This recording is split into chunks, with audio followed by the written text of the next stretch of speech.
Hey, everybody, welcome to What Drives Us, episode 509 for Wednesday, August 9, 2023. My name is Russell Frost, and I have the good fortune to be the host for this evening's festivities. With me, my good friend, he is one of the founders of the Waterloo Regional Electric Vehicle Association. He is the founder and the host of the Tesla Life, Mr. Mark Coughlan. Hello, everybody. Welcome to the show. And Russell, this just seems like old home week for you and I. We did a show like this one time, didn't we? Just you and I. I think so. Back in the olden days. Yeah. And I'm playing with the format and doing it because I wanted to just, I guess, maybe give an opportunity for some deeper discussions to kind of develop. And not that we didn't have great discussions, but I think sometimes too many people, without doing some horrible, it's too difficult to really dig into things, and I feel bad because I want everybody to have time to amplify their reasoning. And sometimes with 5-6 people on the show, it's tough. Yep, absolutely. But that's where we're going to take tonight, and we're going to run with a discussion about wristwatches for the entire night. I hate you so much. Yep, that's it. We're going to talk about watches. No cars. That watch right there. Yes, that one right there. No cars, nothing else. This is the Omega Swatch. This was my birthday present. Oh, very nice. Very nice. You haven't seen that yet? Oh, nope. Yeah. No. This is a project. Well, Omega and Swatch are owned by the same company. Okay. Come on, focus. Almost. Focus. Almost. Oh, you broke the camera. There it goes. There it is. See? Oh. There we go. Does anybody care? No one cares except me. I'm the idiot that bought it. Mark has a great selection of news stories, so let's get that started. Mark, where would you like to start this week? At the top? Oh my gosh, we got so much to do. Let's start at the top. It makes it easy for navigation. Okay. So just wanted to talk a little bit about Rivian, our favorite electric truck maker. Wait. Tesla? Cybertruck? There's no Cybertruck yet. There's no Cybertruck yet. Okay. Not here. I gotta call you out on it, my friend. Okay. But Rivian, we've been supporters, absolutely. Now Rivian, of course, has gone through some troubled times, some bumpy road, as the saying goes. They've had a stock that has been devalued greatly since its introduction. They've had some production issues, which certainly didn't help the stock any. And they've had some sales issues when it comes to their vehicles, and they've had some problems with suppliers going up in cost and them having to try to raise the price of the vehicle that they've already sold to an audience at a lower price. So they've had a lot of trouble trying to do this. But tonight, just wanted to talk a little bit about some positive news that has come Rivian's way. And that, of course, has been deliveries through the second quarter. It appears that they've produced about 2,000 units in quarter two, above what they had originally budgeted for. Right. And they've also had increased deliveries about 1,600 in the same quarter. So that's a plus. They've been able to produce more than they thought they would, and they've sold more than what they had budgeted for. And finally, they've had a little bit of an increase in profit margin to the tune of almost 50%. I'm sorry. Which is great news, but let's talk about that 50%. Yeah, so it's certainly the 50%, comes from raising the price to your customers. It also comes, of course, from getting suppliers to notch down the cost of parts that they're putting into these vehicles. So as Rivian starts to ramp up with the production of vehicles, they start to get deals from current suppliers to lower costs on certain pieces of inventory that they hold to put into the vehicles, and that helps the overall cost of the vehicle somewhat come down and, of course, boost profit. So it's a plus for Rivian. And I think that I could speak for both of us that we certainly want Rivian to succeed in their endeavor to become a major EV truck manufacturer in the United States. They've got a plant in near Normal, Illinois. They have a deal to put another plant in central Georgia. So, they've got plans. Certainly the truck market is something that has just started to be, others are starting to get involved with it. So Ford, obviously, with the F-150 Lightning. And as Russell just mentioned a few minutes ago, the Cybertruck at some point is going to be launched. We believe in the next 2-3 months, it should be launched. So there is the truck market's going to start to be, there's going to be some competition. And Rivian certainly, hopefully, will have their footing down and some customer reviews and some good word out there with their target audience, and they can continue to move that truck, both the pickup and the SUV, to future clients. It's and I don't want to make too much of this because, again, as you said, we're both Rivian supporters. We think they make a good product. They made some good moves, but yeah, getting started in the motor vehicle business is damn tough, as everyone has seen. So Rivian was losing approximately $67,000 per vehicle sold up until this quarter, where they're now only losing almost $32,000 per vehicle, 50%. And that's a step in the right direction. And that happens when you're a new business starting out. You're not going to make money right away unless, I don't know, unless maybe you're in the drug business. I have no clue. But it's a very, very difficult business to get profitable. So the idea that they've increased that loss or decreased that loss significantly in a quarter is fantastic news. And I hope that they continue that trend. Where I live in Southern California, the place is infected with Rivians. They're everywhere. I see both the truck and the SUV everywhere. And it's nice. Obviously it's selling here. So it would be nice to see it catch on.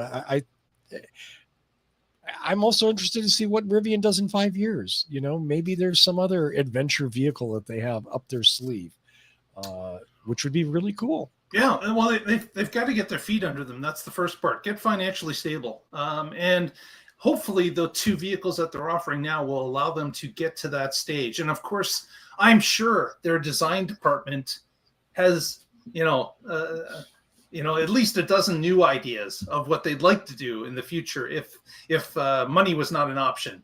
If the stock price was not an option, it's something that they could definitely fulfill. But let's hope that this quarter is a start of good things for Rivian as they move forward. Although I will throw a little cloud on it.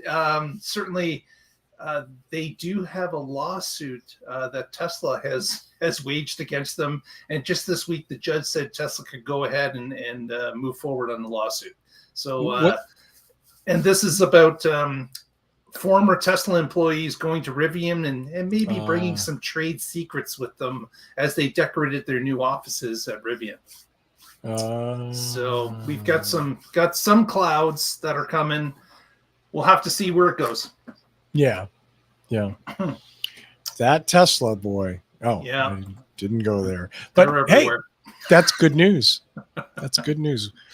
What else you got, Mr. Coughlan? Our favorite company, GM, General Motors, the big GM, has come out with an even bigger EV. Well, okay, I wouldn't say it's bigger, actually, because, of course, they're the ones that introduced the Hummer EV and the Hummer SUV. You can't get much bigger than that.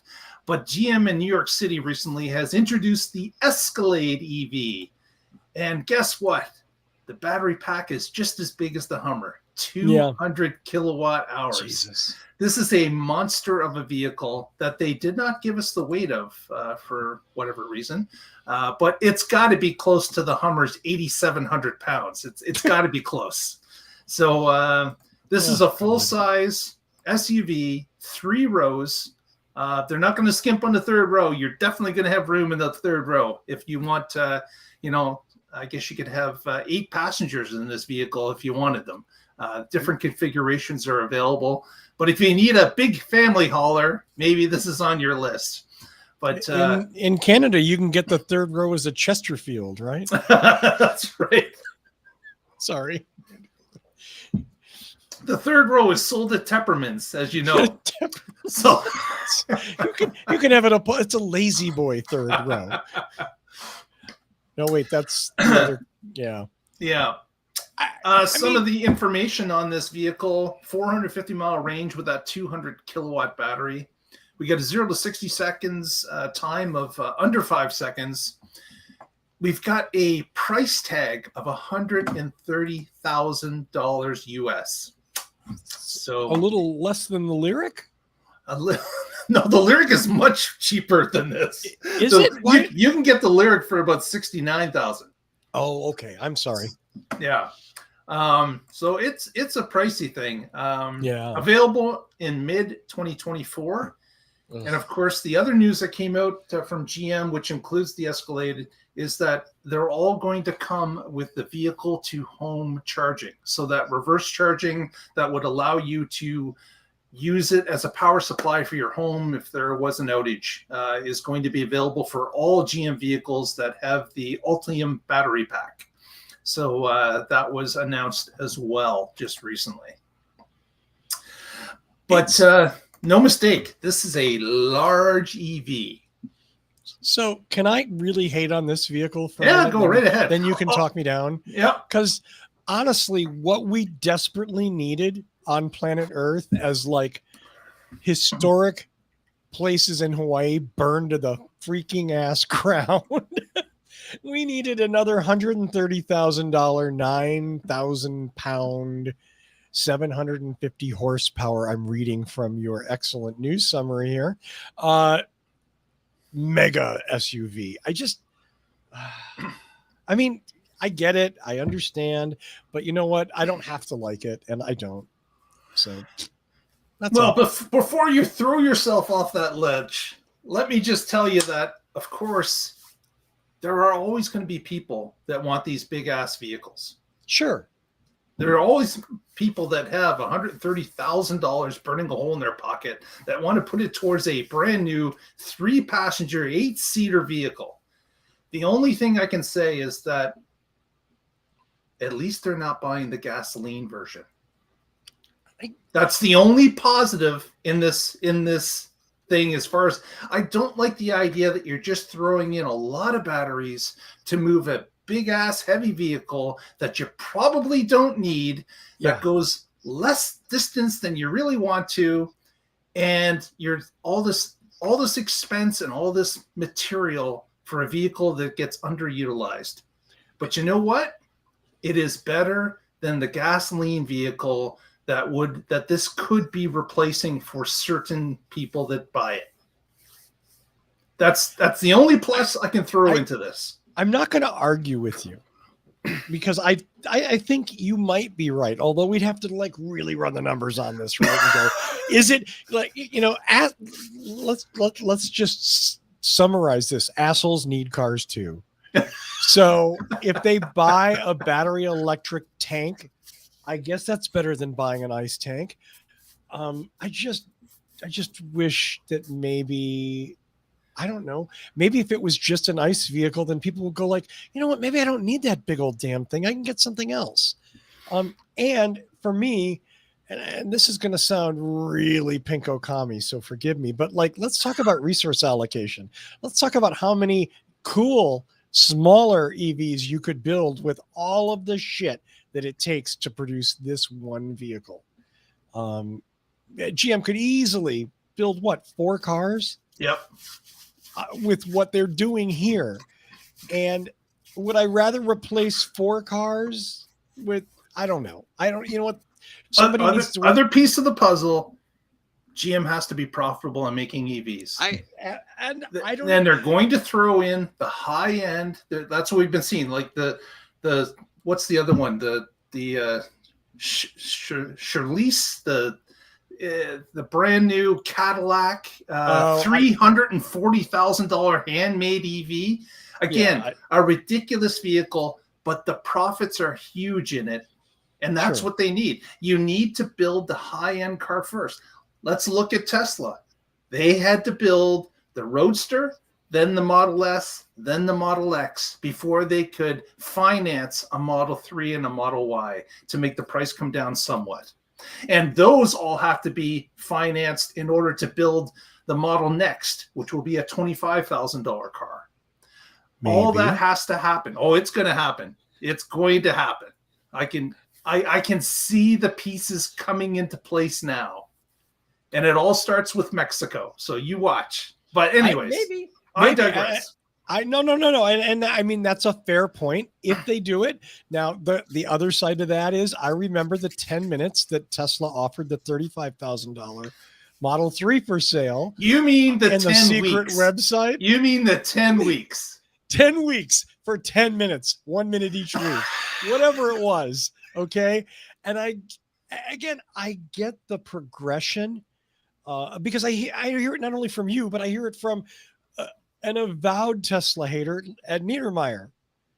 Okay. Who, you've got to make money. You got to stay in business. You've got to build the expensive vehicles first. And that's sort of the way it goes. And I get it. But my concern is, and I don't know if now's the time to dig into this or not, but one of my concerns this week has been we're already seeing kind of the pushback in the media, and I'm not sure where it's coming from, but we're seeing things like early adopters are done buying EVs and EV sales have plateaued. They're not going to go anywhere else. But no one says maybe people are just sick of buying $50,000 or more expensive EVs. Maybe they are. Maybe that market isn't saturated, but maybe it's filled to an extent. Yeah. And the other part of the coin here for GMs particularly is they've had bottlenecks getting batteries. They didn't plan to roll out this many vehicles with batteries at this speed, despite what their press releases had said.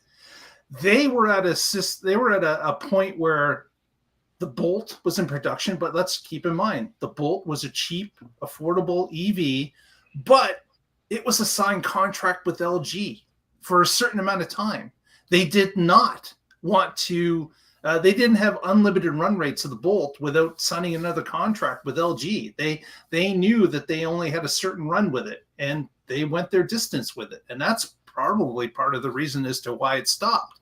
The other issue is that they've introduced a Hummer, both Hummers, the Lyriq, the Celeste now, and of course the Escalade, and of course they've got a Blazer and an Equinox coming that are much higher volumes.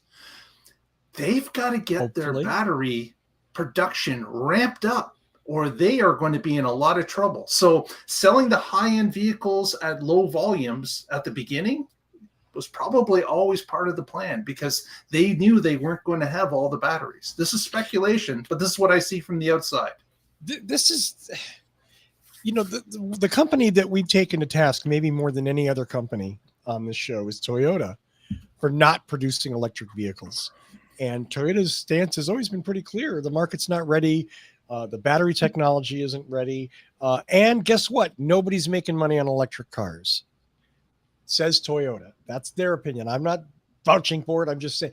So, again, my concern is that we get to a position where now everybody can go, well, I'm not making that much money. I mean, ICE vehicles are profitable. They're super profitable. Yep. But that doesn't. I need these companies to stay in business and continue to be profitable, but I also need them to lead, not actually play the game of, well, the market's not ready yet and blah, blah, blah, And the end of that story has not been written yet. We don't know Yeah. what it's going to turn out. We know what we're told in the press releases, but we also know that press releases tend not to be accurate as time goes on. Did you say that on the show? So it's something that, again, we don't know what the end goal here is, but if GM is building battery plants, we know that physically they're allocating resources to build them. Right. And they've got one that's almost up to speed. They've got two others that are being built, and they've got a fourth one that Virginia, for whatever reason, didn't want, and they're going to build in Michigan. So they are going down the right road. They're just not going as fast as we want them to do. Are they making other decisions that we don't agree with? Absolutely. But you know what? We're not the one counting the beans. Somebody else is. They know where their costs are. They know they're losing money to start with until they get the production ramped up where all the parts are getting cheaper and cheaper. Kind of like we said in the first story with Rivian, but on a bigger scale for GM. All of that said, we as consumers, as buyers of motor vehicles, have to hold these companies' feet to the fire, because given their druthers, they're going to take the easy, most profitable path. That's what they do. Yep. And even if it's not in their long-term best interest, we've seen GM nearly kill themselves a couple of times. And Ford almost as well. So I'm going to keep pushing. And I understand that there are reasons for the things that they do, but until I see a wide range, a diverse range of cleaner vehicles coming from these companies, I'm not gonna. I can't find it in my heart to cheer on a 9,000-pound Escalade. And no one's asking you to cheer on the Escalade. No, I know. It's a higher end vehicle. It's not going to sell in a lot of volume. It's maybe rap stars or whatever. I don't know who's going to buy this vehicle, but it's not going to be me or you. Like, that's just not going to happen. No. So No. let's hope that this buys them enough time to ramp up their battery production so they will be ready for the volumes that the Equinox could actually fill, since it's going to be priced in somewhere in the $38,000 range. Which, again, is the quote-unquote average price of cars, but still, we need the smaller electric vehicles that Europe is getting. Here's hoping the rewrite of the Bolt with the Ultium battery pack will be sub $30,000. Yeah. So Absolutely. we will see. That's Bolt with a B, folks, right? Not the Volt. Yeah. Bolt with a B. Bolt is sadly dead. It's already gone. Oh, darn fine car. Okay. We'll pour one out for the Volt. Let's move on to somebody completely different. And that, of course, is Kia. Uh-oh. And Kia, just like GM in some ways, have announced about coming out with the EV9. So on the heels of the EV6, the EV9, get this, is a 3-row SUV. Oh, thank God. It's the same thing. But with Kia's economies of scale, they've been able to price this vehicle at $60,000 as opposed to $130,000. So puts it a little bit more affordable. But again, it's a big vehicle. It's not quite as heavy. It's only touting a 76.1 kilowatt battery. So less than half of what the GM is, because they're employing their expertise in having a vehicle that is very efficient. So it's not going to get 450 miles like the GM vehicle gets, or supposedly will get. It's going to get about 300 miles. Again, with proper charging stations out there, that works. That works. But Kia is again, they're struggling with battery production as well. The vehicle, for example, is being introduced in the United States. It's also was introduced to Canada. But get this, when they introduced it in Canada, they had a reservation list of 400. That's it. 400 allotment, which of course was snapped up in 15 minutes. And then they had a second allotment of 400, which was snapped up in the next 15 minutes. And that's it. They don't have any more for Canada for the whole year. So that's it. Even though they're selling, they sold tens of thousands of Kia electric vehicles in Canada. So everyone, including Kia, has got this battery issue, this parts issue, that they're seeing a ramp up in what people want, and they're trying to fulfill it, but they're just not prepared for it. They don't have all the batteries that they need. Who could have seen this electric vehicle thing coming? No one had any idea. Everybody on this show vehicles can tell were you that. invented 18 months ago, that there would be interest in electric cars. No one could have known. It was impossible to see the future. Nobody was interested in spending money to put the cart in front of the horse, Russell. That's just the way it is. I understand that these are for-profit businesses, but sometimes that isn't enough motivation to do not the right thing from an ethical standpoint, but even the right thing from a business standpoint. Again, I go back to GM in the 70s and the 80s that base planted a couple of times, just making piss poor decision after piss poor decision. Yeah. And I'm not saying that government is the only place that can steer them, but somebody has to, and it's not going to come from Mary Barra. It's not going to come from the board of directors or Tesla engineer, or I'm sorry, GM engineers. It's got to come from people saying, you know what, we don't want any more of this shit. Something else. Well, isn't that why they face planted? Because they were giving the public something that the public didn't want. I think let's see, the 70s and the early 80s was clearly the Japanese cleaned their clock because they were making crappy mid-size to full-size cars. The Japanese came in and said, hey, we're going to make really reliable, fuel-efficient small cars, and people bought them up. They were cheap. I don't know how they made money, because no one makes money on... Oh, wait, did I just say that? Yes, you did. Yeah, I did. Yeah, they made money on small, cheap cars. Go fucking figure. Yeah. Okay, I'm getting on off my soapbox now. I'm a little preachy. My apologies, everyone. I'm sorry. But so yeah, it's something that Kia is of course struggling with as well. I would say that everybody pretty well is struggling with demand. They're seeing more demand than they have vehicles to fill that demand. There's and of course, as you've mentioned, more and more people on the outside are going, I'd like an EV, but I can't spend 60 grand on a vehicle.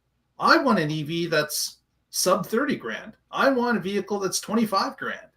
And that is where the companies of volume are going to head.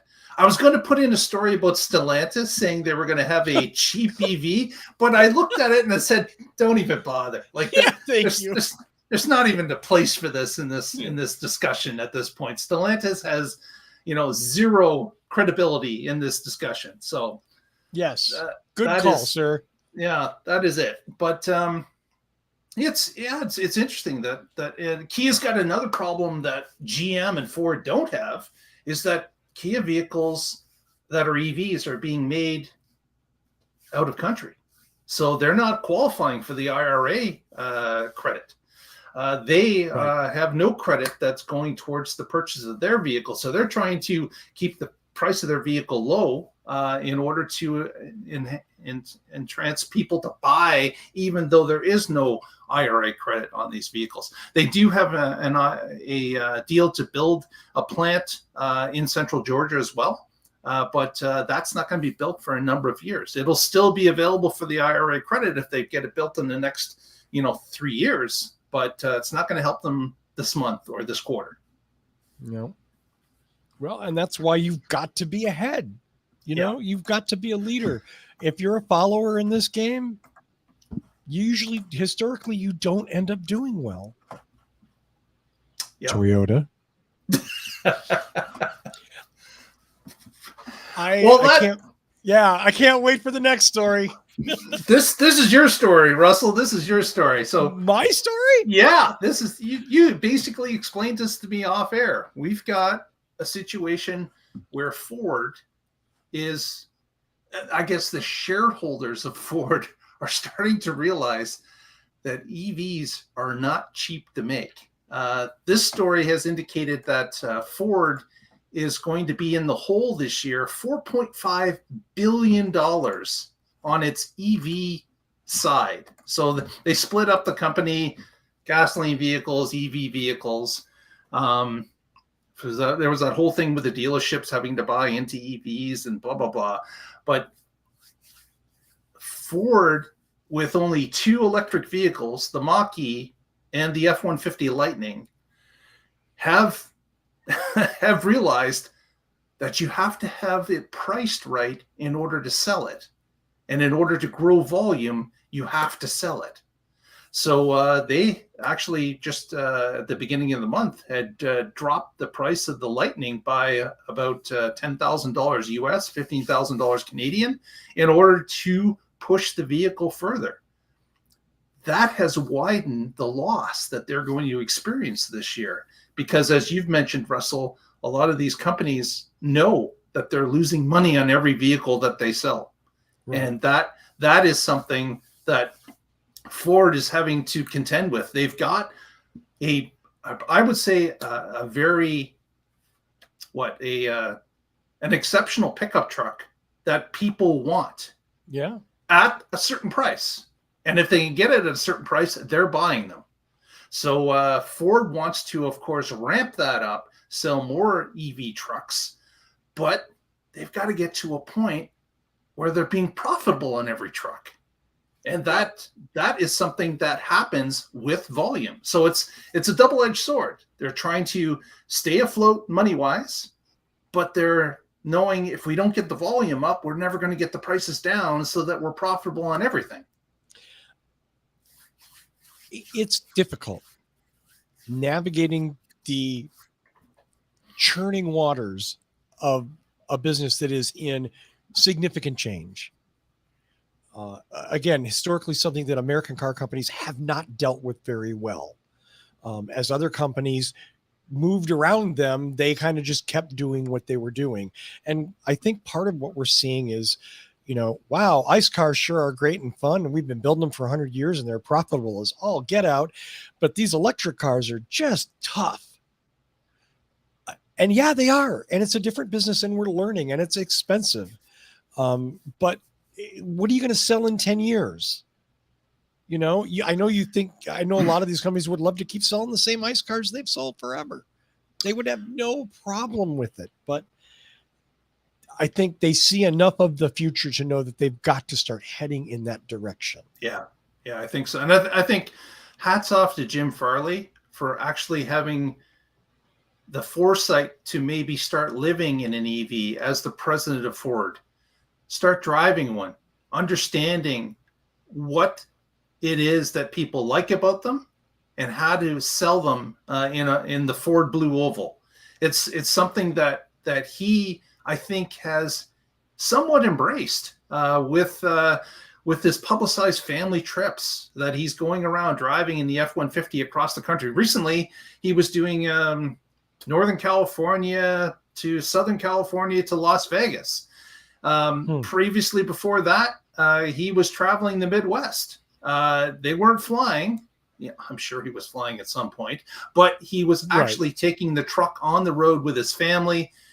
And they started to grasp things like when he and the family would arrive at a rest stop where they had to charge, he was wondering, why are my kids pestering me to go and charge at the Tesla supercharger? Because it's got a convenience store and it's got washrooms right there and there's things to do there as we charge. But no, I got to go around the back of Walmart and charge back there. And look, there's no lights back here. That's not a good thing in the middle of the night. You can't pee on the Walmart though. Exactly. You don't want to get caught doing that. But yeah. I think that Jim came to the realization that, hey, we've got some kinks in the armor here. We've really got to flatten these out, or we're going to have a difficult time selling this to a broader number of EV owners that are first timers. It's going to be more difficult. I've always said that Tesla took a big chance but their brilliant move of building the supercharger network was, as I just said, brilliant. And what we had before was all the other car companies going, we don't build gas stations. Why the hell would we build EV charging stations? Well, I'll tell you why. And no one listened. Yeah. They didn't care because we never built gas. And I've heard some version of that phrase from nearly every car company. We don't build gas stations. We don't refine oil, Well, you don't, but you're in a new business now and it's a beginning business. It's not something where there's an existing infrastructure. I guess you can make a deal with Tesla and oh my God, can I just tell you, I'm sorry, digression here. I have been intentionally scoping out superchargers in the San Diego area. I want to tell you, if and when they actually open them up to other EVs, there are going to be fist fights. Okay. Because these things are packed here. They are packed. Now I'm in an unusual part of the continent. Not everywhere are EVs as high volume, but wow. Yeah. That charging is a huge issue. You're seeing there's demand. There is a demand and it's overwhelming at times. Yeah. Well, that's the great thing. At least with Tesla owning the network, they're collecting all this data. They know how often those chargers are being used. They know how often they're empty and they know the times that they're empty. If they can adjust pricing on electricity to try to stem the flow, they can also say, you know what? We're not going to make the supercharger in Escondido available to other vehicles because it's packed all the time. We're going to put that out on I-5 just outside of the city, and that's the one that all the other vehicles can use. And we're going to build a second one inside Escondido, and once it opens, then we'll open that to all vehicles. Well, the San Marcos one that opened last year is packed, constantly packed. I pass it at least a couple of times a day. Escondido isn't open yet. It's about half the size, but that's still, obviously going to take up and again, where are the other charging stations?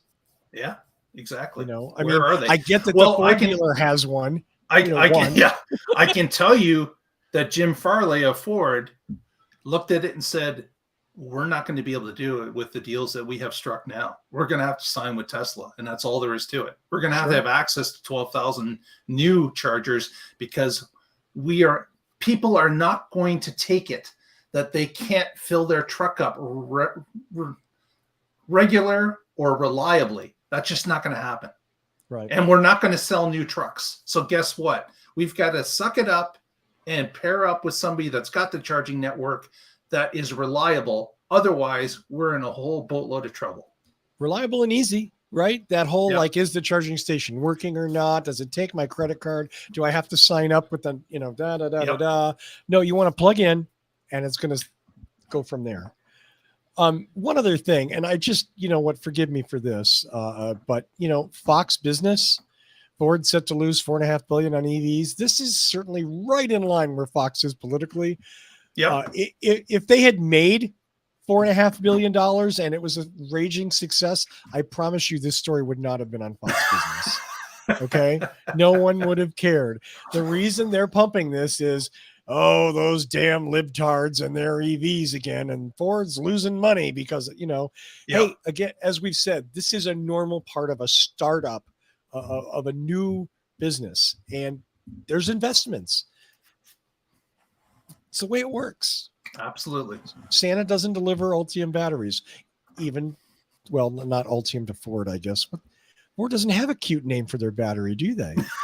No, they don't. It's just the Ford battery. Okay. Well, let's shift and go to another automaker and see what they're doing.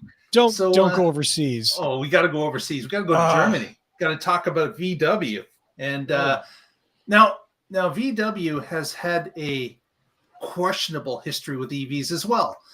We had Herbert Diaz originally, who had tried to steer the entire VW operation towards EV. That got him fired after about a year and a half, 2 years? Yeah, a couple of years, yeah. Yeah, he got a few years in to try to change the infrastructure, and he got canned over it. So VW also came out with a lower cost vehicle that they were trying to produce in mass. they had problems with software. They had a whole issue where the car was not reliable because the software was buggy. They were experiencing, again, something new for them, having to have software that would drive the vehicle a lot more than the ICE vehicles were. And it had to be reliable, and it wasn't. And they had issues. They came out with the ID3, the 4, the 5. Like they're pushing all these vehicles out with the same names, except the number goes up by 1. And they were starting to experience burnout where people were going, I'm just not interested in the VW. And they were, they had a number of issues. People were hearing bad things about them. They weren't buying them. And all of a sudden, that's what got Herbert fired, is that there was an influx of vehicles that were sitting in lots. They were not going anywhere. They were not selling in Europe. Tesla was being wildly successful in Germany, and they were outselling VW when it came to EVs. So a restructuring happened. They got rid of Herbert. They brought in the new guy from Porsche, and he didn't sack everything that was EV, but he started to make changes. They tried to make the software more reliable. They introduced changes in how the vehicle was being produced. They got the speed up a little bit, so they became a little bit cheaper. They did drop the price somewhat in certain markets. And now we've got a story here where they actually outsold Tesla in Germany in 1 month, July. So again, crazy. A little bit of positive here. I wouldn't say the VW is out of the woods, not at all, but they do have the positives that they're starting to move in that direction, and they possibly have a wildly successful vehicle on their hands that they're about to unleash in volume, which of course is the ID Buzz. Yeah. It is that minivan that brings that nostalgic minivan that is now electric. It doesn't look exactly like the minibus, but so many people are kind of interested in that vehicle because of the memories it brings back, and it looks cute. People enjoy that shape, and of course they enjoy the utility of a camper van. So it's the form factor. Yeah. So that could be a very successful vehicle. I know that here in Canada, there's a number of people that are waiting for that vehicle to show up because they love that form factor and its utility value, that it can do many different functions for them. So we'll have to see with VW if they can continue on the upswing, and if that ID Buzz allows them to be more successful in the EV arena here in North America. Forgive my ignorance here, but do we know when Buzz comes to the United States? Have they announced that? Yeah, they have. I believe it is this year. Okay. I'm looking in the story and I'm not seeing it and I'm not recalling it, but I'm old. My memory's kind of crappy. So, I'm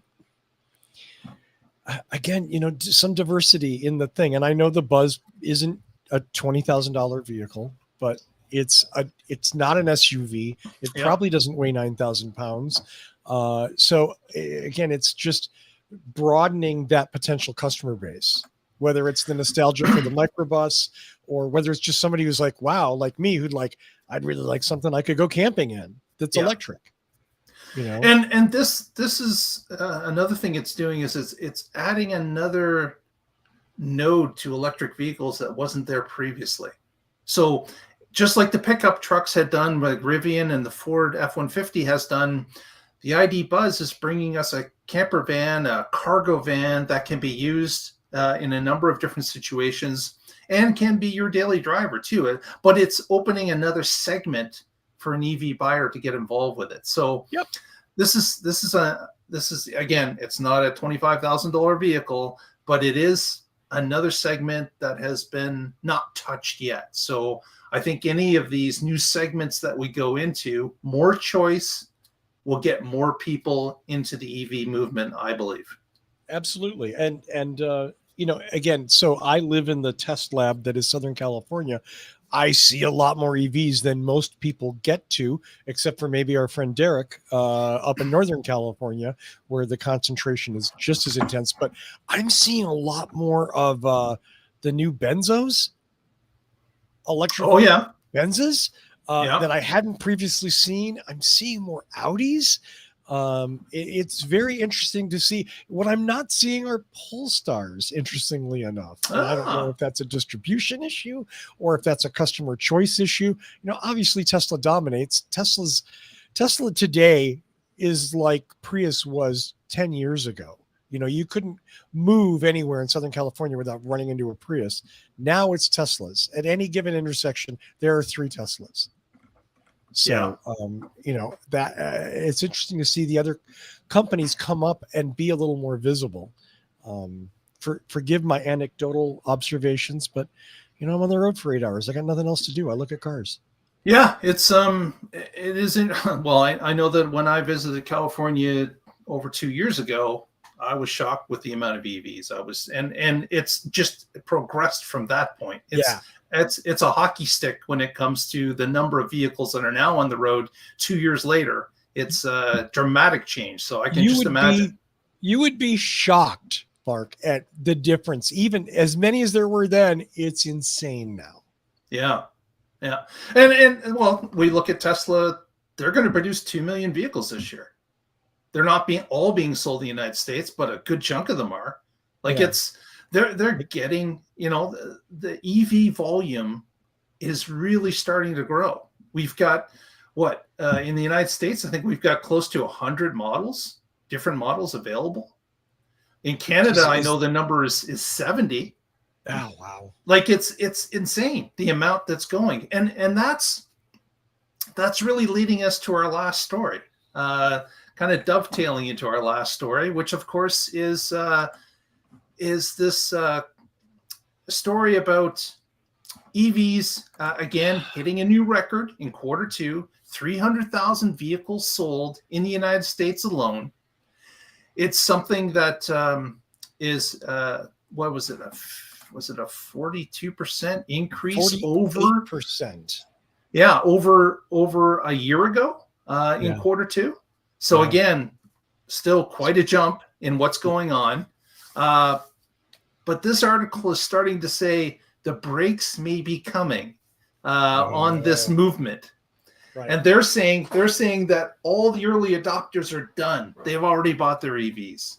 And there's not going to be that same push forward as we move into the next years. They're saying that now there's going to be more conquest required by the EV dealers. They're going to have to convince people to buy the EVs, as opposed to what's been happening to this point there's been not enough vehicles for the demand of the EVs that are out there. Any EV that comes into the lot is sold immediately. There are no EVs on the lots because they're just being snatched up as soon as they arrive. They've got 5 orders for the one vehicle that's there. So this is something that, again, I don't know how true this is. I think this may be a little bit of a story as well. Somebody pushing a narrative that's matching what they're after. Right. But as far as I can see, having some EVs sit on a lot is just going to be advantageous to the buyer, because Russell and I and Derek in the chat room, we all know that previously, if you wanted an EV, you needed to sign up early and you needed to wait for it to be built so it would show up on your order form. But the vast majority of the public that are buying EV or buying any car, they're so used and so focused on, I just go to the lot, I pick the color I want, and I drive it home that day. There's not a thought of ordering something. That's just foreign. They are not switching that. So as EVs start to grow in volume, hopefully a few of them start sitting on those lots so that people can come in at any point and purchase a vehicle that's on the lot, which has not been the case of EVs up until now. I don't know. Maybe I'm going to hate that I said this on the show. Maybe I should have said it before the show. But I think we got to get to a point where there are EVs sitting on lots. And I mean a bunch of them, because the final choke point are the dealers. And the dealers are the real pain in the ass when it comes to electric cars. Even hybrids still in 2023, they're still like hybrids. We need to have those cars sitting on the lot, and we need to have dealers that want to move them. when it's got to be ordered, when they can jack the price up ridiculously, they're not that motivated. They want to sell you. If they can sell you a nice truck today, they'd rather do that than sell you an EV truck in a month, because this month is the important month to them. And that is in dealer DNA. Yeah. Well, even on the consumer side of things, true story. I have a neighbor came up to me one day and wanted to know more about electric vehicles. They're thinking their next purchase was going to be an EV. We talked all about the different options. We talked about their driving, what they would do, what would be best suited for them. We got it narrowed down to about 3 vehicles that they could test drive, and they could figure out which ones suits what they're doing best. After they found out that they couldn't get one for 6 months, they had to put an order in and wait for one to show up. That was it. They were done. They weren't going to do that because they had a vehicle that was aging, and they knew that it was going to start costing them money at any day, and they needed to pull that trigger within the next 4 weeks because they wanted to get rid of that other vehicle. So that's somebody that wanted to move to an EV, but since they weren't on the lot and they had to wait 6 months possibly or even longer, they couldn't plan for it in their life, and they had to move on to a gasoline vehicle. Is it important what vehicle it was that they were waiting 6 months for? It's not, because there were 3 different manufacturers and they were all in the same boat. Right. Is that a Canada thing? I think at that point it was more of a pandemic thing. Okay. That makes sense. We're talking about a year ago. Okay. Yeah. And they were still coming back from that. I'm just trying to and I get that. Again, as we preached over and over again, don't buy a car right now. It's a bad time to buy a car. The problem is when, as you say, you've got an aging car, maybe you're looking at a repair. Maybe you think, oh, is that some weird knocking noise coming from damn it. We got to get rid of this thing before it explodes. Yep. I get that. I mean, that's not unreasonable. I wish everybody could plan 6 months ahead to make a vehicle decision, because it's a super important one. It's that second biggest purchase, unless you're wealthy, and then the yacht is the biggest purchase. The house in the Hamptons is the second biggest. The house in the Hamptons, yeah, exactly. The private plane. But they can, and I get that. I mean, and for I've been looking sort of tepidly at vehicles for the last few months, and I'll, for the next couple of years, probably look and see what's available. And either I can't get it, or and I just walk off the lot as soon as they tell me there's a market adjustment fee of between $7,000 and $10,000. I go, bye. Because I'm not going to just hand you money that doesn't add any value to the vehicle. You're just basically ripping me off. You're just gouging you. Yep. Yeah. And I get that they can. Good for them. Cheers for being wonderful, rapacious business people. But, I don't know. I mean, I guess if people are willing to pay it, then, God bless them. Yeah. It's people's situation, what their situation is.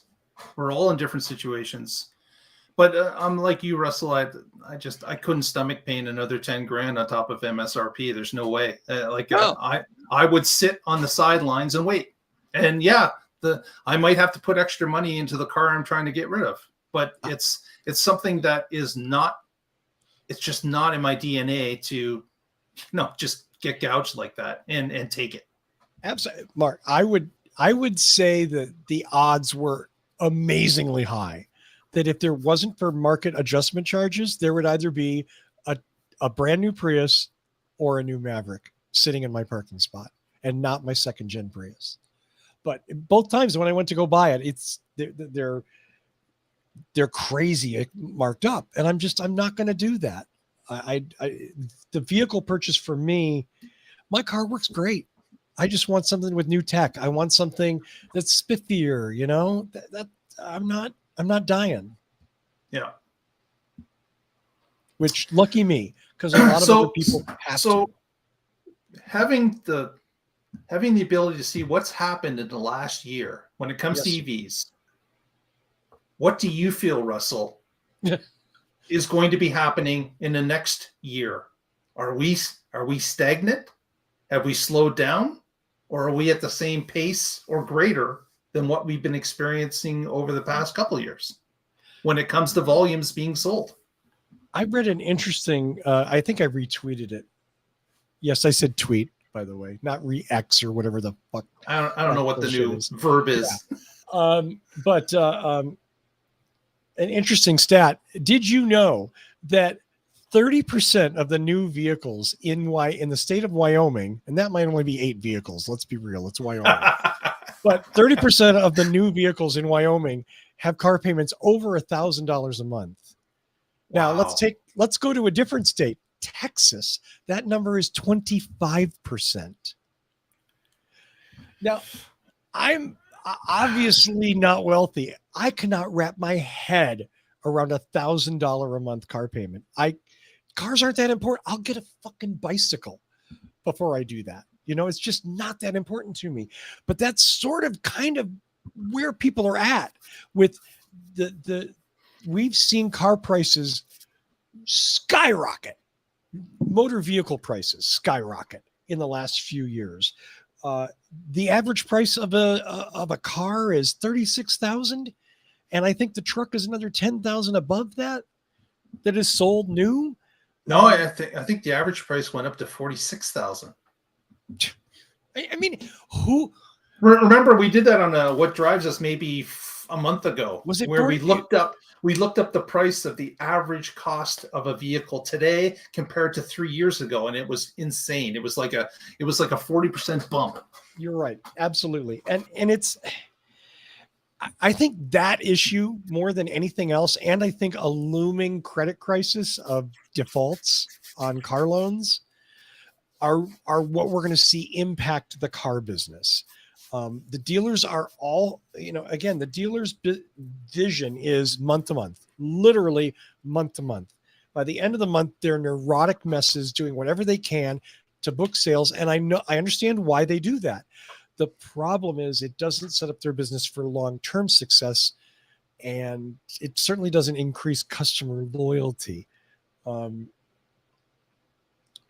don't know. It's going to be interesting. I think what this is going to come down to is, and maybe I'm just reading too much of my own personal life into this, and I may be. I think it's financial. I think it comes down to who can afford to buy a car and who hasn't bought a car in the last 12 months that can afford to buy a car. Because let's be realistic. If you're me and the cheapest car you can get, you can't afford, you're going to go buy an old ICE car. You're going to go buy a motorcycle. You're going to go buy an electric bike. You're going to do something else. I'm not going to saddle myself with what I would consider to be a house payment to buy a motor vehicle. So I realize this is kind of a non-answer, Mark, but I'm doing my best. Well, it is like we are in strange financial times. We've got rising interest rates. Yep. We've got housing crisis that's going insane. People can't afford their rents.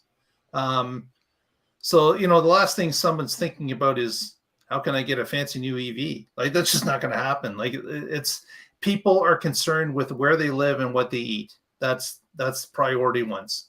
And if they're having trouble in those departments, then you're right.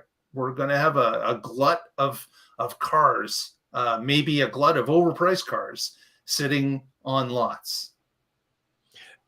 I mean, clearly you don't take a $50,000 car. It's not going to get marked down to $30,000. It's just not, especially by the time it's at the dealer. And I don't know how that plays out. I think the thing, again, that a lot of people aren't talking about is this looming subprime auto loan crisis, where we're seeing more and more defaults from people who have bought cars aspirationally that maybe they shouldn't have. And now what? That's going to hurt car companies a lot, potentially. I don't know. Well, that's certainly a possibility. There's no doubt about it. It's something that definitely could happen. I'm hoping that interest rates have peaked and they start to come down gradually a little bit. I realize we're not going to get down to the 1.5% that we were enjoying, a year ago. But it's too high right now for everything. Like it's too dramatic of a shock too quickly. A lot of people are in pain because of it. I just hope that we can get some relief. When the sooner the better. I mean, absolutely. Yeah. Yes, Mark. Absolutely. I agree. I have this weird personal idea that the company that can convince Congress to like sell one of the tiny Renaults electrics here for like $20K or something similar to that can legally sell it here, they're the ones that are going to make bank. They're the ones that are they're going to be responsible for a lot of expensive electric vehicles sitting on lots. And I don't know when and if that's even going to happen. You know, it could be, who knows, years away. Yeah. But I think that's what's needed to make the next step. And where is that car? You know, it doesn't exist here. So. Yeah, it's going to be interesting in the next, I'd say, year and a half. That we'll see if any of those companies, including Stellantis, if they can come up with that sub $30,000 car, they may be a huge winner. But you've got to have the backing behind it. You've got to have the footing that you can handle the volume and not kill yourself with losing money in every car now in a huge volume. Like things have to come together. Like you had said, they're all juggling all these balls, trying to keep profitable, trying to see the future, trying to ramp up, and they can't get weighed down by it by not calculating it correctly at every turn. So it's something that everyone's walking a bit of a tightrope right now. Yeah, it's a very, very thin, very dangerous tightrope. Yeah, absolutely. It's, we've said this for years, but this is the most interesting time to be involved in transportation in maybe the last 70 years, because shit's changing. The transition is there. Yeah, there is a transition underway, and nobody knows exactly how it's going to pan out. Well, and nobody wants to be, credit where it's due to Elon, much as I don't like him personally, for pushing Tesla, because they were and are the leader. But nobody else wants to lead. Everybody else they're waiting for somebody else to develop a formula and follow that. And so far, they're chasing Tesla. And I realized that may seem a little more obtuse or a little more abstract than I meant. But I mean, expensive, high-end, high-range electric cars. That's the standard. And that's the Tesla formula. Where are the other cars? We'll see. We will see. And that's a good place to end it tonight. We went an hour, and it went a lot quicker than I thought it should, but that was a great conversation. Yeah, this is good. I wish I look forward to more shows like this, Mark. I hope we can come up with some contentious arguments. Maybe we'll duke it out next time. No, it's good to have, different opinions on it. It's just whether or not you can hear the other opinion and say, you've got some points there, but here's a counterpoint. That's how to do it. That's how we get better. Yeah, absolutely. I agree with that completely. There's lots of things that I don't agree with that I'll discuss, as long as it's not about Lonnie. I got nothing good to say about Lonnie, other than the good things that I've said about Tesla. So I like to think I'm fair. I did not get drunk. Oh, Derek, I'm sorry. Derek, thank you very much for the donation, by the way. That is super generous and super great. Mark, do you have any shout outs you want to do?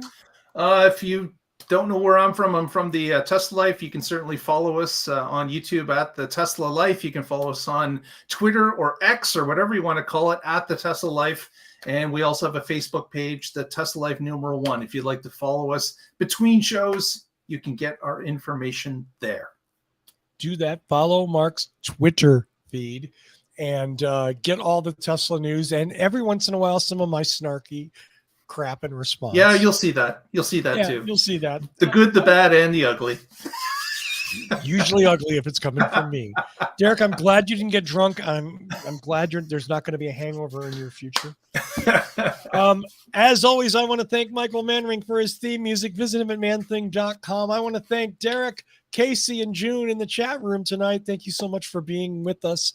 And of course, all of you out there, you're the reason we do the show. I'm looking at the wrong camera. That's what an idiot I am. 509 shows, and I'm looking at the wrong camera. Camera down here. Russell, I'm tired. You're the reason we do the show. So thank you so much, whether you're watching or listening, wherever you listen. Download us next week and find out what